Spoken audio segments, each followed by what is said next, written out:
Muy bien, muy buenos días, compañeros, ingeniera.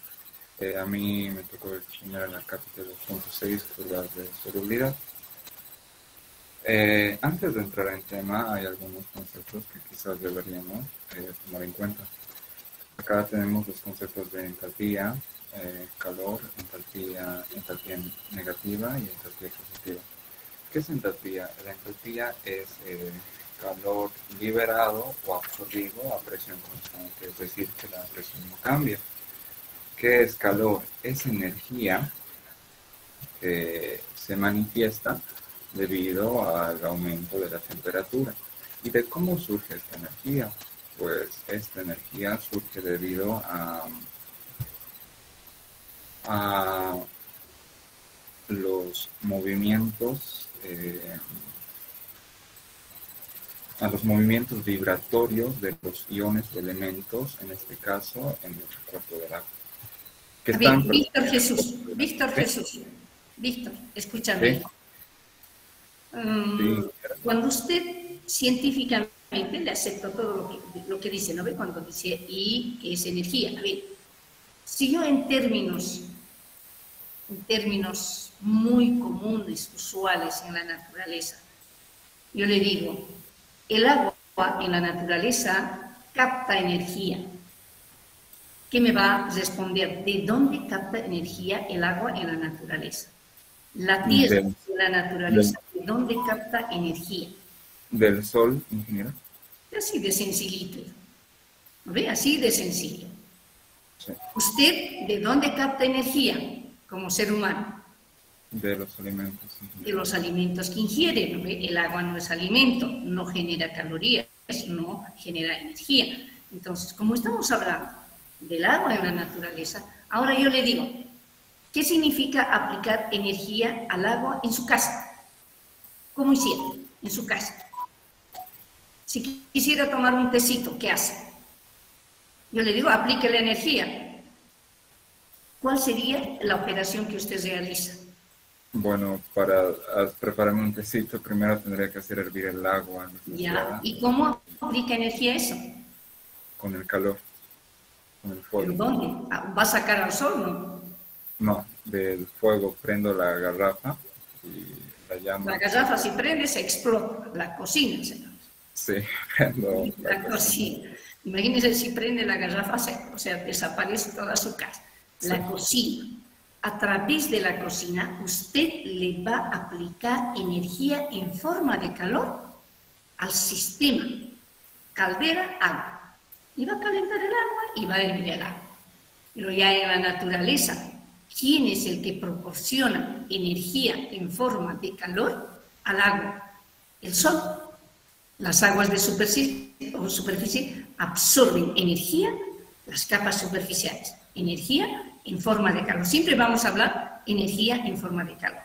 Ahora, usted está en curvas de solubilidad y va a hablar seguramente de la solubilidad de las sales y que tiene alguna influencia en la temperatura. Estoy hablando, evidentemente, de la medida del calor. ¿Y qué es el calor? Lo que usted muy bien lo ha dicho. Muy bien.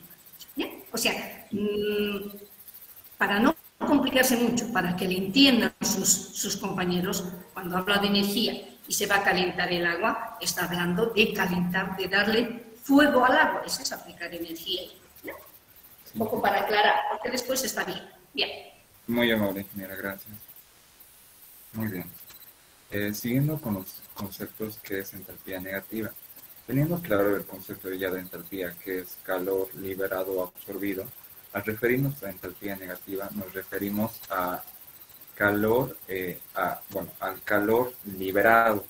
Y cuando nos referimos a la entalpía positiva, nos referimos a absorber la calor, ¿verdad?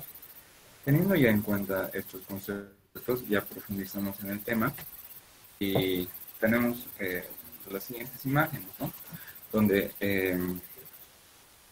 cuando el calor de la disolución, en este caso, cuando el calor de la disolución... el sistema, hablemos así, chicos, el sistema. La solución es el sistema. Los ecosistemas son los ríos, los lagos, los mares. Y cuando usted hablaba de calor liberado, calor absorbido, Entonces tenemos que hablar entre el sistema y los alrededores. En este caso, el agua de los ríos, de los mares, de los lagos, absorben energía en forma de calor en la época de estiaje, donde no hay lluvias, donde no hay frío, donde hace mucho calor, absorben y almacena energía en su seno del agua. ¿Cuándo libera? En invierno libera. ¿Quién es el sistema? El agua. Ese sistema libera hacia los alrededores, o sea, libera al entorno del agua, al entorno, y muchas veces regula, condiciona la temperatura del ambiente de los entornos. ¿Está bien? Sí. Entonces hablemos entre el sistema y los alrededores. Usted está hablando de curvas de solubilidad de la solución. Entonces, ¿quién es el sistema? La solución. ¿Me entiende? Cuando el calor de la disolución o de la disolución es negativo, ¿qué significa? Que existe, acá como está en la imagen, un desprendimiento de calor. Cuando el calor de la disolución es positivo, acá como está en la imagen, existe una absorción. Dice, perdón. No, creo que está en pausa. Su diapositiva sigue en la primera hoja, o quizás es el mío, Lice, perdón. ¿Perdón? Creo que sigue en la misma, en la primera diapositiva, o se ha congelado la mía. Eso quería preguntar, Lice. No, esta sigues, ¿no? Víctor sigue en la primera. Ya cambié de diapositiva. No ha cambiado, hijo. Sigue no en ha la cambiado. misma. Ahora sí ha cambiado. Agrándalo. Bueno, sí, lo agrandé, licenciada, pero cuando lo... No, la copita, hijo. Lleva el mouse a la copita, donde, debajo, hay un tipo copita, ahí, una presión, ahí, clic. ¿Se puede ver, licenciada, o no? Se ve, pero hágalo clic ahí, en la copita. No, está bien, licenciado. Prefiere que lo haga de esta manera para que se pueda notar el cambio de mis diapositivas. Yo veo, no sé si ellos también ven. Se ve, Lice. Ahora sí se ve, Lice. Ya, se ve. Bueno, ¿cómo iba? Entrando en tema, cuando el calor de la disolución es negativo, es cuando existe un desprendimiento de calor o energía. Cuando el calor de la disolución es positivo, en este caso, como indican las flechas, existe absorción de calor o energía. En el primer caso, cuando existe desprendimiento de energía, la concentración de la saturación tiende a disminuir. Por tal motivo, e inversa, cuando existe una absorción de energía, la concentración de saturación empieza a aumentar, cumpliendo así con la conocida ley de Le Chatelier. Bueno, respecto a Le Chatelier, pude buscar información y traté de que se pudiera entender, y lo que pude entender de todos los conceptos que pude recabar fue de que cuando existen reactivos, productos, ¿verdad? ¿Qué dice Le Chatelier? Mantener todo en equilibrio, de tal manera que si a los reactivos les aumentas 3 moles, tienes que aumentar la misma cantidad a los reactivos, de tal manera que el equilibrio quede intacto. Eso es lo que pude recabar respecto de... En una solución siempre se tiende a un equilibrio. En la naturaleza también, las aguas de los ríos, las aguas de los mares, las aguas de los lagos, siempre están en equilibrio. Tiene que haber equilibrio. Y eso es lo que llega a suceder. Entra en equilibrio en un tiempo infinito. Sí o sí entra en equilibrio. El sistema en la Tierra está en equilibrio. ¿No? Sí. Eso es. Bueno, ya cumpliendo todas estas consideraciones, podemos llegar a las curvas de solubilidad. A continuación voy a pasar a mostrar unos ejemplos con características peculiares de las curvas de solubilidad. Acá tenemos unos 4 ejemplos que pude recabar. En el caso de, bueno, podemos ver la relación de concentración respecto al aumento de la temperatura, a la variación de temperatura. Nos percatamos en primer caso de ¿qué? Del cloruro de sodio y el cromato de potasio En estos casos, el calor de disolución es casi nulo, por lo que la concentración aumenta poco, aunque varíe la temperatura. En el caso de la curva de nitrato de potasio, tiene una pendiente bastante pronunciada. Esto debido a que las disoluciones son endotérmicas. ¿Qué nos referimos con endotérmicas? Nos referimos a que existe absorción de calor. Finalmente, en el caso del sulfato de cerio, predomina el calor. Serios, ¿no? ¿Perdón? Serio, Serio. No, sería serio, disculpe. En el caso del sulfato de cerio, predomina el calor de hidratación. ¿Qué es el calor de hidratación? Es el cambio de entalpía asociado por el proceso de hidratación. En este caso, al predominar el calor de hidratación, el caso sería sería endotérmico. ¿Y qué es endotérmico? Exotérmico, no endotérmico. ¿Y qué es exotérmico? Que desprende calor y energía. Eso sería todo respecto a mi disertación, licenciado. Permíteme, puedes... Dejar de compartir, licenciado. Ya no se comparte, ¿verdad, dicen? No, ya no.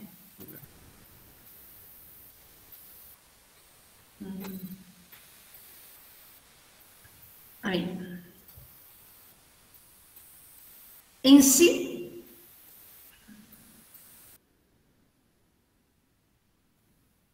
voy a hacer la pregunta.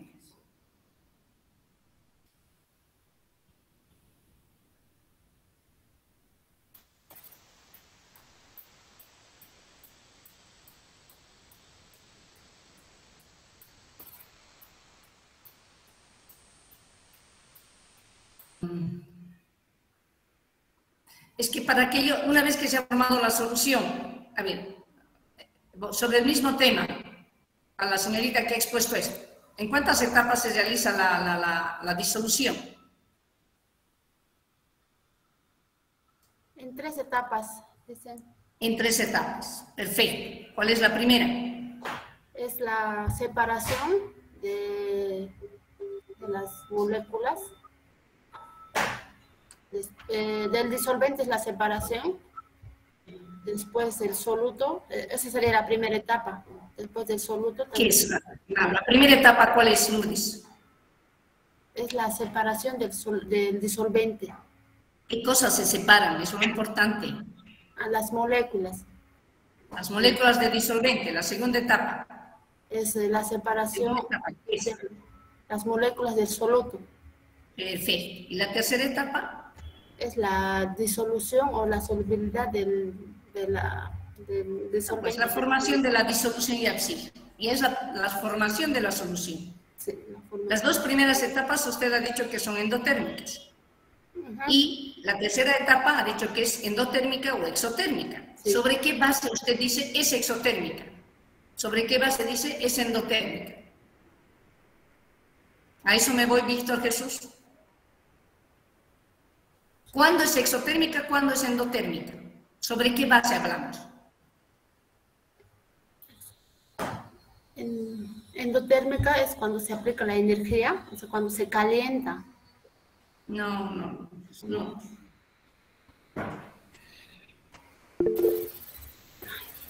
A ver, Nicole.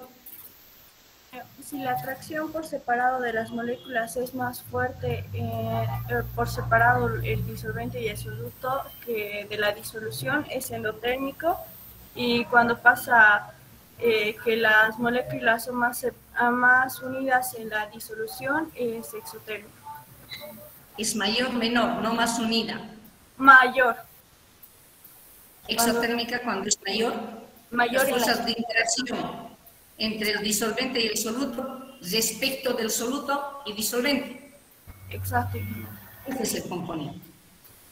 Las fuerzas de interacción que actúan entre las moléculas. Ese es el componente para que yo diga es exotérmica, es endotérmica. Pero ya en la solución. Y si yo les pregunto, en el disolvente es endotérmico. ¿Qué es lo que quiero? Romper esos enlaces. Por lo tanto, yo necesito energía en forma de calor para romper los enlaces entre molécula de agua y molécula de agua. En el soluto, aún más. Es mucho más intensa las fuerzas de atracción. Ya cuando han entrado a la disolución, se han generado, se han dado origen, se han creado nuevas fuerzas de interacción. En función de ser mayor o menor, estas fuerzas de interacción entre el soluto y disolvente en la disolución respecto del soluto, respecto del disolvente, si es mayor, es exotérmica, si es menor, es endotérmica. Ese es el componente, Víctor Jesús. Está bien, ingeniero, disculpe.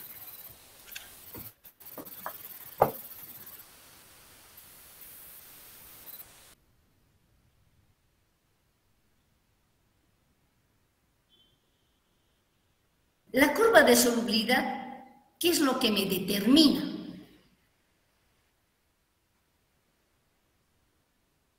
¿Qué determinan las curvas de solubilidad?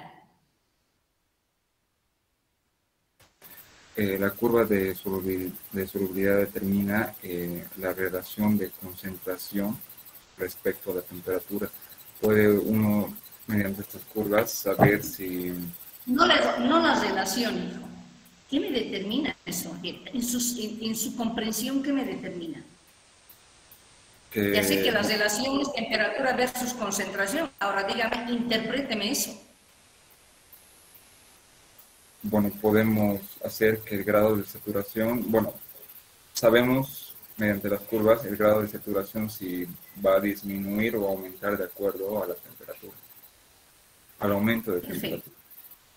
Ya no me diga grado de saturación. ¿Qué utilizamos en solución? ¿Cuál es la característica más importante de la solución?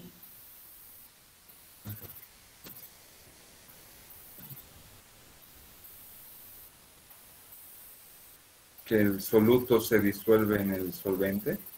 No. ¿Cuál es la característica más importante de las soluciones, chicos? Giovanni. La concentración.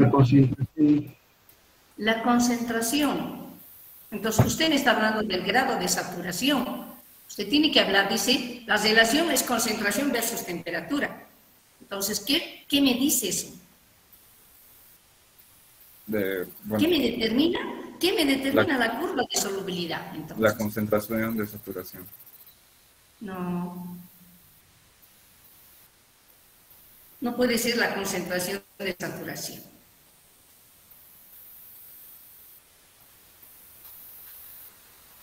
Como quiera que me muestra la curva de solubilidad de concentración versus temperatura, a medida que aumenta la temperatura, ¿qué pasa con la solubilidad? ¿Cómo influye la solubilidad? Es más soluble. Es más soluble al aumento de la temperatura. ¿De todas las sales? No, no de todas. Hay casos excepcionales. ¿Cuáles son? ¿Usted me puede decir? En este caso, como le mostré en mi gráfica, en el caso del sulfato de sodio. No, no conocemos el sulfato de sodio, no es un mineral muy común en la naturaleza. Tenemos otros dos sales que son prácticamente insolubles al aumentar la temperatura y son las que más abundan en la naturaleza. ¿El cloruro de sodio, licenciado? No, es la más soluble. ¿Alguien me puede decir?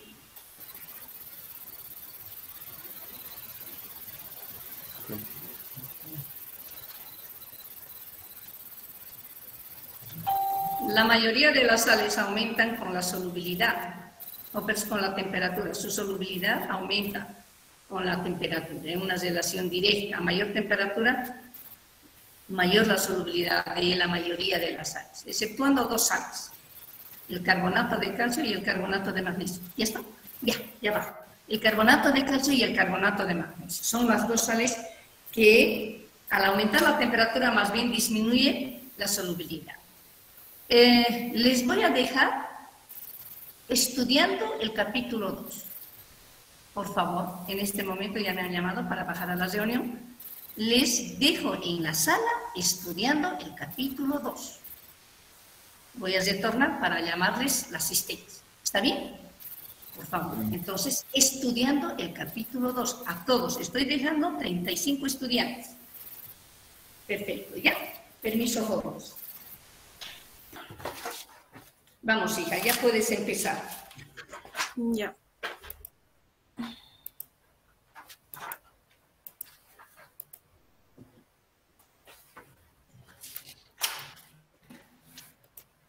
¿Se ve, licenciada? Se ve. Ya. Bueno, a mí me tocó el 2.7, solubilidad de gases en los líquidos.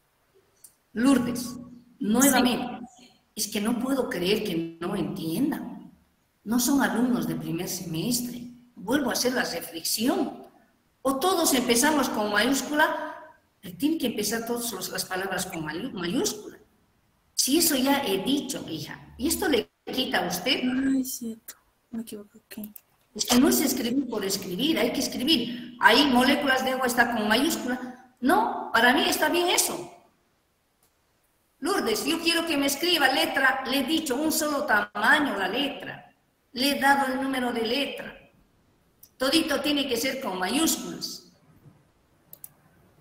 Ah, ya, licenciada. Pero es que no puede ser que todas las veces tengo que estar haciéndoles las observaciones, jóvenes y señoritas.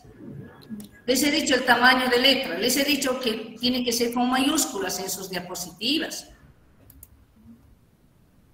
Esa palabra estudiar no entra, Lourdes. Usted tiene que saber en su cabeza que lo que va a hacer es estudiar solubilidad de gas en líquidos. Está bien, licenciada. Empezaremos entonces. Ya. Nos interesa estudiar la solubilidad de los gases en los líquidos en general y en el agua en particular por la influencia que tiene esto en nuestro estudio. Cuando se ponen en contacto los gases y los líquidos, cierto número de moléculas pasan al líquido formándose una disolución de un gas en un líquido. ¿Cierto número de moléculas de qué pasan al líquido? De gas. Allá. Ya. ¿Lo puede agrandar, hija? Perdón, licenciada, no lo escuché. ¿Lo puede agrandar? Váyase a la copita y agrande. Ahí, exacto. Eso es agrandar, chicos. Desaparecen las diapositivas. Eso es Víctor. Desaparecen las diapositivas y solamente tenemos la que vamos a exponer, ¿ya? 760 milímetros de mercurio. Aquí podemos decir que cuanto mayor sea la presión, mayor volumen de gas se va a solubilizar en esta parte de acá. A ver, ¿cómo dijo Lourdes? Repite, por favor. Cuanto a mayor presión, mayor volumen de gas se va a solubilizar. ¿Presión de quién, pero? ¿A mayor presión de quién? A mayor presión ¿De quién, hija? De un gas. Ah, ya. Del mismo, pues, a ver, a mayor presión del mismo gas, sí, mayor gas se va a solubilizar en el agua. Está bien. Quiero un poco aclarar en esta diapositiva. Acepto en esta diapositiva los textos. Hay dos textos grandes. Sí. Son conceptos. Y acepto el texto. Eso sí. No hay problema. ¿Ya? Pero no le acepto, digamos, a Lourdes cantidad de gas. Eso tiene que ella, no está bien, no es concepto. ¿Ya? No es concepto, ella tiene que saber de qué está hablando. Por lo tanto, esto no debería estar en la diapositiva. Está bien la ley de Henry, está bien su concepto, a pesar que el concepto lo debería tener en su cabeza, mucho mejor. Mucho mejor. Eso significa que ella domina el tema. Pero entonces influye en la nota eso también, ¿no? Si no me muestra el texto y ella me dice de su cabeza, perfecto. Bien. Cuantitativamente no es concepto. Tampoco debería entrar. Ya. Bueno, según el coeficiente de absorción de Bunsen, tenemos dos ecuaciones, que el volumen es igual a un coeficiente por la presión. Si queremos expresarlo en moles, vamos a tener que es igual al coeficiente de Bunsen sobre 22.4 por una constante por la presión. Cuando decimos 22.4, estamos hablando un mol de cualquier gas en condiciones normales, que es 22.4 litros. Siguiente, sería el coeficiente de Bunsen en litros sobre temperatura a diversas temperaturas en agua pura. Cuando hablamos de agua pura, estamos diciendo que no contiene sales. Entonces, acá podemos ver los diferentes gases que cuando la temperatura se incrementa, estos coeficientes van a reducir. A ver, en esa gráfica, ¿cómo interpreta esa gráfica? A mayor temperatura, aumenta la solubilidad. Pero fíjese su tabla, interprétemelo en la tabla. Ya. Si la temperatura aumenta... por ejemplo, póngale un ejemplo allí. Podemos ver aquí el nitrógeno. Ya. Si la temperatura aumenta, la solubilidad, como vemos acá, va a disminuir. Entonces no aumenta lo que usted ha dicho. Aquí la temperatura está incrementándose, licenciada. Sí, pero la solubilidad aumenta, ha dicho usted. Por eso le he dicho, interprete esa gráfica. Va a disminuir, me he equivocado, licenciada. Entonces, por eso le he dicho, vea y póngame un ejemplo. Sí. A 0 grados centígrados, el volumen de gas nitrógeno disuelto es 0.02354. ¿Qué unidades? ¿Qué unidades? Litros sobre temperatura. Ese litros con mayúscula. Está bien. Ese litro con mayúscula. Entonces, me voy para 25 grados centígrados y a todas luces, desde 0.02354 ha disminuido a 0.01685. ¿Qué significa que representa eso? Que la solubilidad de los gases, al aumentar la temperatura, disminuye. Están en una relación. Sí. ¿Qué tipo de relación, Lourdes? Inversa. Muy bien. Listo. Ya.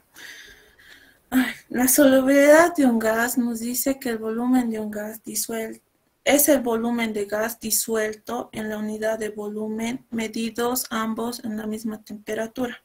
Yo le quiero preguntar, Lourdes, ¿solubilidad de qué? ¿De solubilidad de un gas? Ajá. ¿Y qué es lambda ahí? Es cómo se expresa la solubilidad. Lambda es una unidad que expresa solubilidad. ¿Por qué me lo ha puesto solubilidad? Es la ley de Gay-Lussac, licenciado. ¿Y dónde está eso? No veo. Aquí abajito está la ley de Gay-Lussac. Pero es que entonces no debería poner ahí solubilidad de lambda en un gas, no entiendo eso. Eso es lo que ahí. Sí, licenciado.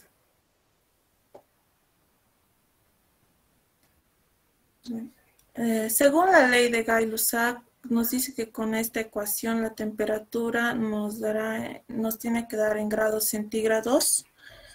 Como podemos ver en esta tabla, las solubilidades están... No le entiendo esto, Lourdes. Según esta ecuación, ¿le tiene que dar temperatura igual a grados centígrados? No. ¿Qué es lambda? ¿Qué es alfa? La temperatura va a estar en grados centígrados, licenciada. ¿Y cuando hablamos de gases? En grados Kelvin. Ya, bien. Pero aquí, ¿qué estás relacionando? Estás relacionando dos cosas. Estás relacionando lambda y estás relacionando alfa. ¿Qué son esas dos? ¿Qué son estos dos? ¿Qué es esto? Es el coeficiente de Bunsen, licenciada. Ya, ¿qué es lambda? Es la ley de Gay-Lussac. ¿Y qué dice la ley de Gay-Lussac? Que es igual al coeficiente de Bunsen por 1 más la temperatura sobre 273. Amor, cuando le digo que es lambda, aquí está su definición de lambda. Volumen de un gas disuelto en la unidad de volumen, eso es lambda. Ah, ya. Sí, sí, licenciada. Ya. Eso es lambda. Volumen de gas disuelto en la unidad de volumen. O por unidad de volumen. Sí. Medidas a la misma temperatura.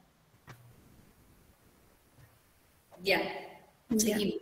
Para esta tabla podemos ver, como hemos dicho anteriormente, si la temperatura aumenta, la solubilidad va a disminuir. Seguimos viendo eso en este caso igual. ¿En qué expresamos estas solubilidades de gas en el agua? En un compuesto. No, ¿en qué expresamos? Porque aquí me sale el volumen de gas miligramos por litro. Sí. Tenemos que hablar así, la solubilidad en miligramos por litro de gas. Además, siempre hay que hacer énfasis. No es igual agua natural que agua pura, Lourdes. Usted me está hablando de agua pura aquí. Tiene que hacer énfasis en eso, Lourdes. Sí, licenciada. Siempre tiene que hacer, tiene que discriminar agua pura, agua natural. ¿Cómo es el comportamiento de los gases en agua natural y en agua pura? Cuando hablo de agua pura estoy hablando de H2O. Cuando hablo de agua natural, ya en el agua están viniendo disueltos gases, pero además están viniendo disueltos sales. Dicen, ¿no? ¿De qué depende? Usted misma ha dicho, de la naturaleza de las sales y de la composición del agua en la que se va a disolver. Por lo tanto, si está bien concentrada el agua, ¿usted cree que la solubilidad va a aumentar, va a disminuir? También hay que hacer ese análisis.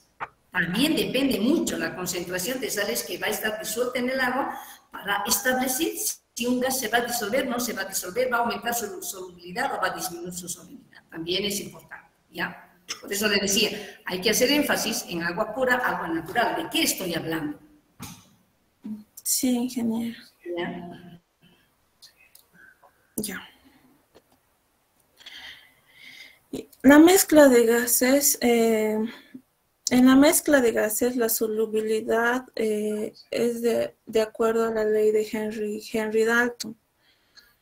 En una mezcla de gases, la solubilidad se realiza para cada gas de acuerdo con la ley de Henry, como si otros no existieran. Interpretaremos eso. Y ya. Para la ley de Henry Dalton dice que la solubilidad va a ser para una mezcla de gases. Para la ley de Estamos repitiendo, interpretaremos eso. Interpréteme, ¿qué quiere decir eso? ¿Cómo interpretamos eso ella?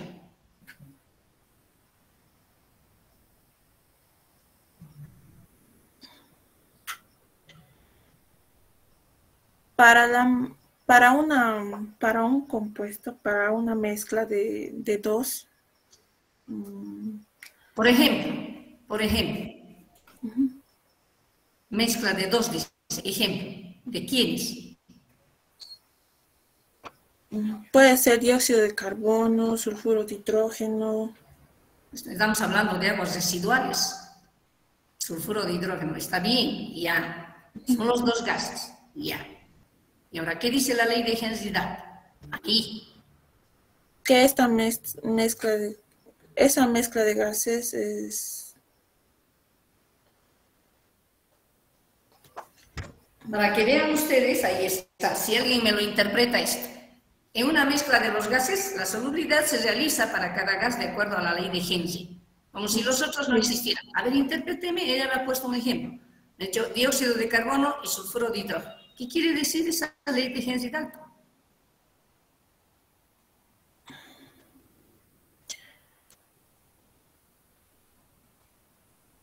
Para cada gas, como dice, separadamente va a ser la solubilidad de cada uno separadamente de acuerdo a la ley de Henry.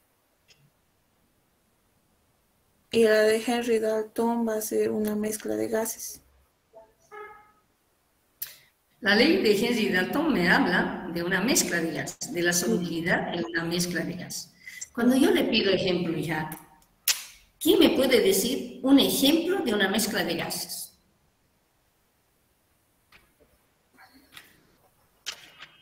El agua, licenciada. Lourdes, el agua es líquido, estoy hablando de gases, hija. La atmósfera, ingeniero. ¿Qué es la atmósfera? Pero, hija, ¿qué es lo que El nosotros... aire. Aire, Ah, argón. El aire. cuando hablo de mezcla de gases, el mejor ejemplo es el aire. ¿Acaso no saben? El aire es una mezcla de gases.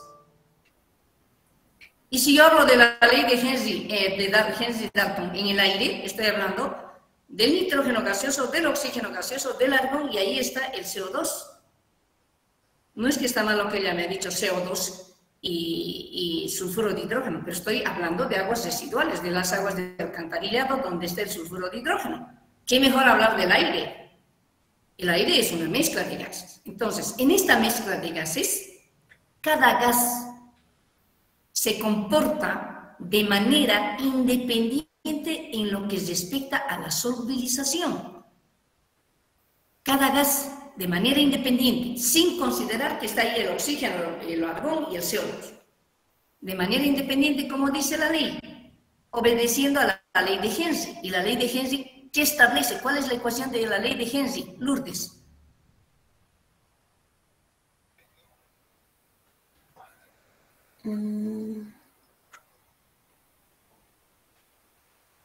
Eso tiene que ser.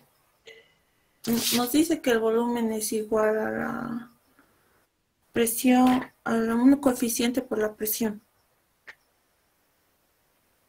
¿El volumen de qué? El volumen de un gas. Volumen de un gas que se va a disolver en un volumen de agua es directamente proporcional a la presión que ejerce el mismo gas. Eso dice la ley de Henry. Y eso se aplica en la ley de Henry-Dalton, en una mezcla de gas. Cada uno debe obedecer a la ley de Henry. Entonces, cada uno se va a solubilizar en función de la presión que ese mismo gas va a ejercer. Si el nitrógeno ejerce mayor presión, se disolverá mayor cantidad de nitrógeno. Si el oxígeno ejerce menor presión, se disolverá menor volumen de oxígeno. Esa es la interpretación, hija. Está bien. Estoy hablando de una ecuación y que yo puedo calcular. Puedo calcular el volumen de gas oxígeno disuelto en un volumen de agua en el aire. Y voy a calcular la composición también. Porque estoy hablando del 100% de aire, cuánto se solubiliza de nitrógeno, cuánto se solubiliza de argón y de CO2. Ya, seguimos entonces, hoy hemos terminado, no sé. Ya. Podemos ver algo que quería decirle. La ortografía también reviso, Lourdes. Mezcla, usted ha empezado con S y abajo ha puesto mezcla con Z. Por favor, también tengan cuidado en eso. Ya, licenciado. Podemos ver los coeficientes de absorción y solubilidad en las aguas cargadas en sales. En sales de coeficiente de absorción a diversos contenidos de cloruro de sodio. A ver, no. Coeficientes de absorción y solubilidad en aguas cargadas en sales. Hasta ahí entiende. Sí. Coeficiente de absorción alfa. Alfa tiene que ser esto, o es A. Alfa, licenciado. Para diversos contenidos en cloruro de sodio. Sí. Entonces voy a hablar del coeficiente de absorción de gases en aquellas aguas cuyos contenidos en sal puede ser elevada, porque dice cargadas en sales. Entonces el agua en la que se van a disolver gases, estos tres gases, es en agua que está cargada en sales. O sea, la concentración o la cantidad de cloruro de sodio en las aguas es alta. A ver, ¿qué dice? Cuanto mayor cantidad de sales, concentración de sales tengamos dentro de una solución, también este coeficiente también va a decrecer, licenciada, como vemos acá para el hidrógeno gaseoso, el nitrógeno gaseoso y el oxígeno. El hidrógeno y el nitrógeno medidos son 2 a 15 grados centígrados y el oxígeno medido a 15 grados centígrados y 25 grados centígrados. Perfecto, está bien. De Cris, ¿qué es normalidad, Lourdes? Es la proporción o relación que existe entre la cantidad de soluto y la cantidad de disolvente que se encuentra en una solución. Una cosa más específica. ¿Qué es normalidad? ¿Quién me dice?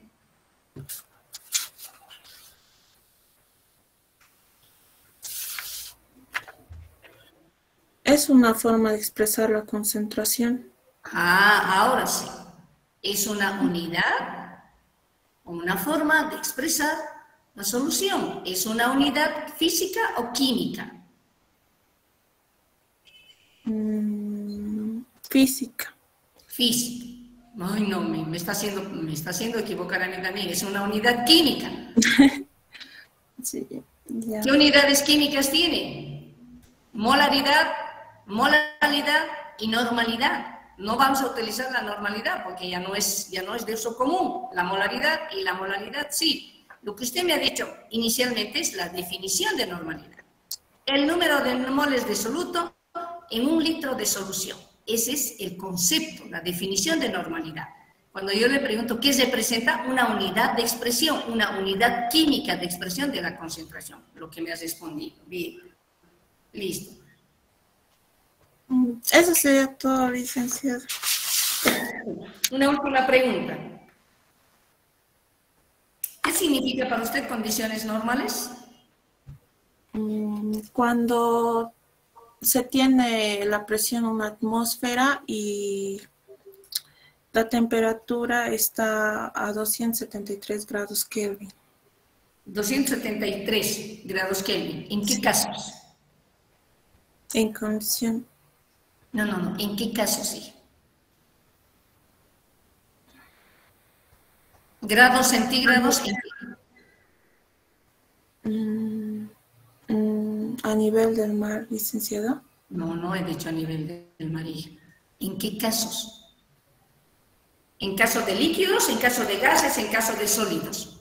Gases, licenciada. Eso estoy preguntando, Lourdes. En caso de gases, cuando estamos trabajando con gases, condiciones normales significa presión en la atmósfera y temperatura 273 grados Kelvin. Y cuando digo condiciones ambientales normales, Lourdes, presión en la atmósfera y temperatura 25 grados centígrados. Muy bien, vale. Ya.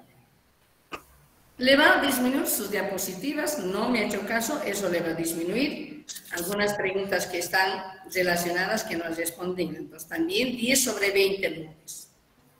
Está bien, licenciada, gracias. O sea, no está mal sus diapositivas.